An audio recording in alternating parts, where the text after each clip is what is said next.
Hello' guys, আসসালামু আলাইকুম, welcome back to my channel. আপোনালোকক সকলোকে মোৰ ফালৰ পৰা ঈদ মুবাৰক। আৰু মই ৰাতিপুৱা উঠিলোঁ, এতিয়া নাৰিকল ৰুকি আছোঁ, পিঠা বনাম।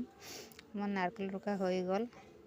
তাৰপিছত ভিডিঅ'টো বেছি ডাঙৰ হয়, সেইকাৰণে আপোনালোকক ভালকৈ দেখুওৱা নাই। এয়া মোৰ পিঠা ভাজা হৈ গ'ল আৰু এতিয়া মই পোলাও বনাম। পোলাও বহাইছোঁ। কেমেৰা ধৰা মানুহ নাই, তাৰ কাৰণে মই পূৰা ফুল ভিডিঅ'টো আপোনালোকক দিব পৰা নাই, অলপ অলপকৈ দেখুৱাই আছোঁ। আৰু একফালে চব্জি বহাইছোঁ ইয়াতে, এইফালে লোকেল মুৰ্গী বহাইছোঁ। এয়া আৰু পোলাও হৈ গৈছে মোৰ। পোলাও মানুহ খালেও মই পাহৰি গৈছিলোঁ ভিডিঅ' বনাব, পিছত বনালোঁ। এইটো সাদা ভাত, সেইকাৰণে ক্ষীৰ হয়। আৰু এইফালে আহিছে আলহী ডাঙৰ ডাঙৰ বহুত, সিহঁতক খাব দিছোঁ। এয়া খাই আছে আৰু হাঁহি আছে, মই ভিডিঅ' বনাই আছিলোঁ তাৰ কাৰণে। এইজনী মোৰ ভণ্টি, অলপমান লেবেল মাৰি আছিল ব্লগত লৈছোঁ বুলি। এইজনী ছোৱালী। আৰু মই সন্ধিয়া ওলাই আহিছোঁ ফুৰিবৰ কাৰণে। এইটো আমাৰ ইছলামপুৰ ৰাস্তা হয়, সজাইছে, আপোনালোকক দেখুৱাই আছিলোঁ কেনেকুৱা সজাইছে। ভালে সজাইছে, ইয়াত যোৱাবাৰো ভাল সজাইছিল ইয়াতকৈ।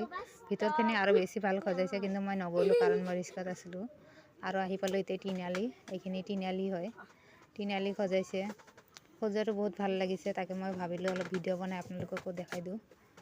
আৰু আপোনালোকক কেনেকুৱা লাগে মোৰ ভিডিঅ'বোৰ, যদি ভাল লাগে কমেণ্টত জনাব, আৰু লাইক কমেণ্ট শ্বেয়াৰ কৰিব, আৰু মোৰ চেনেলটো ছাবস্ক্ৰাইব কৰিব। আৰু এতিয়া মই ঘৰ আহি পালোঁ, এইটো আমাৰ ঘৰত যোৱা ৰাস্তা সজাইছে এনেকুৱা। তাকে মই আজিৰ কাৰণে ইমানখিনিয়ে, আৰু দেখা হ'ব নেক্সট ব্লগ ভিডিঅ'ত।